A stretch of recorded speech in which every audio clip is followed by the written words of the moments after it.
ओशो। दुख ही दुख अगर पाया है तो बड़ी मेहनत की होगी पाने के लिए, बड़ा श्रम किया होगा, बड़ी साधना की होगी, तपस्या की होगी। अगर दुख ही दुख पाया है तो बड़ी कुशलता अर्जित की होगी। दुख कुछ ऐसे नहीं मिलता, मुफ्त नहीं मिलता।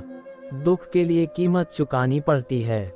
आनंद तो यूं ही मिलता है, मुफ्त मिलता है, क्योंकि आनंद स्वभाव है। दुख अर्जित करना पड़ता है। और दुख अर्जित करने का पहला नियम क्या है? सुख मांगो और दुख मिलेगा। सफलता मांगो, विफलता मिलेगी। सम्मान मांगो, अपमान मिलेगा। तुम जो मांगोगे उससे विपरीत मिलेगा। तुम जो चाहोगे उससे विपरीत घटित होगा। क्योंकि यह संसार तुम्हारी चाह के अनुसार नहीं चलता, ये चलता है उस परमात्मा की मर्जी से। अपनी मर्जी को हटाओ, अपने को हटाओ, उसकी मर्जी पूरी होने दो। फिर दुख भी अगर हो तो दुख मालूम नहीं होगा। जिसने सब कुछ उस पर छोड़ दिया, अगर दुख भी हो तो वह समझेगा कि जरूर उसके इरादे नेक होंगे। उसके इरादे बद तो हो ही नहीं सकते, जरूर इसके पीछे भी कोई राज होगा। अगर वह कांटा चुभाता है तो जगाने के लिए चुभाता होगा, और अगर रास्तों पर पत्थर डाल रखे हैं उसने तो सीढ़ियां बनाने के लिए डाल रखे होंगे।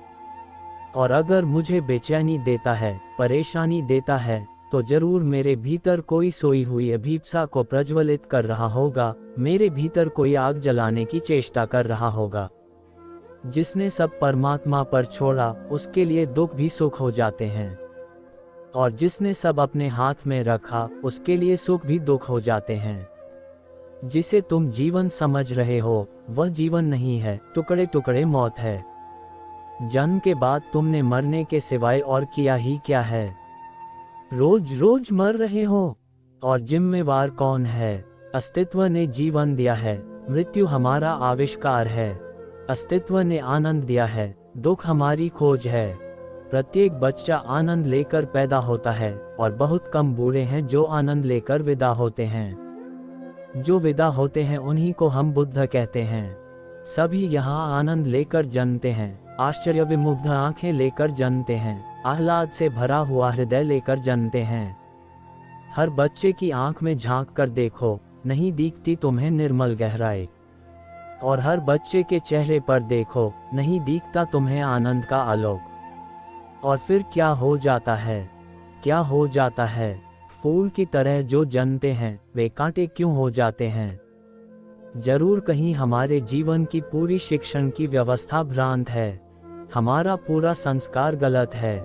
हमारा पूरा समाज रुग्ण है। हमें गलत सिखाया जा रहा है। हमें सुख पाने के लिए दौड़ सिखाई जा रही है। दौड़ो, ज्यादा धन होगा तो ज्यादा सुख होगा, ज्यादा बड़ा पद होगा तो ज्यादा सुख होगा। गलत हैं ये बातें। न धन से सुख होता है, न पद से सुख होता है। और मैं यह नहीं कह रहा हूं कि धन छोड़ दो या पद छोड़ दो। मैं इतना ही कह रहा हूं, इनसे सुख का कोई नाता नहीं।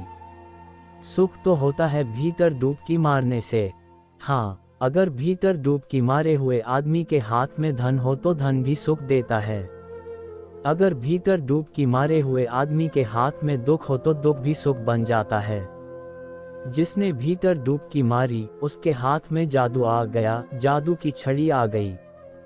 वह भीड़ में रहे तो अकेला, वह शोरगुल में रहे तो संगीत में। वह जल में चलता है लेकिन जल में उसके पैर नहीं भीगते। यह मैं नहीं कह सकता कि ये दुख अगर मिल रहे हैं तो पिछले जन्मों के हैं। पिछले जन्मों के दुख पिछले जन्मों में मिल गए होंगे। परमात्मा उधारी में भरोसा नहीं करता। अभी आग में हाथ डालोगे अभी जलेगा, अगले जन्म में नहीं। और अभी किसी को दुख दोगे तो अभी दुख पाओगे, अगले जन्म में नहीं। यह अगले जन्म की तरकीब बड़ी चालबाज इजाद है, बड़ा षड्यंत्र है, बड़ा धोखा है।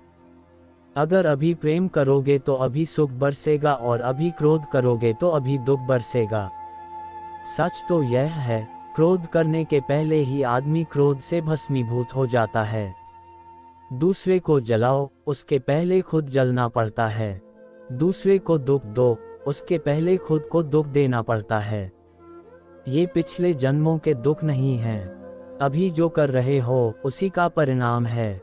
पहले तो मेरी बात सुनकर चोट लगेगी, क्योंकि सांत्वना नहीं मिलेगी। लेकिन अगर मेरी बात समझे तो छुटकारे का उपाय भी है, तो खुशी भी होगी। अगर इसी जन्म की बात है तो कुछ किया जा सकता है। यही मैं कह रहा हूं कि अभी कुछ किया जा सकता है। सुख छोड़ो, सुख की आकांक्षा छोड़ो। सुख की आकांक्षा का अर्थ है बाहर से कुछ मिलेगा तो सुख। बाहर से कभी सुख नहीं मिलता। सुख की सारी आकांक्षा को ध्यान की आकांक्षा में रूपांतरित करो। सुख नहीं चाहिए, आनंद चाहिए, और आनंद भीतर है। तो भीतर जितना समय मिल जाए उतना भीतर डुबकी मारो। जब मिल जाए दिन रात काम धाम से बचकर, जब सुविधा मिल जाए पति दफ्तर चले जाएं, बच्चे स्कूल चले जाएं, तो घड़ी दो घड़ी के लिए द्वार दरवाजे बंद करके, घर के ही नहीं इंद्रियों के भी द्वार दरवाजे बंद करके भीतर डूब जाओ। और धीरे धीरे सुख के फूल खिलने शुरू हो जाएंगे, महासुख के। और वे ऐसे फूल हैं जो खिलते हैं तो फिर मुरझाते नहीं हैं।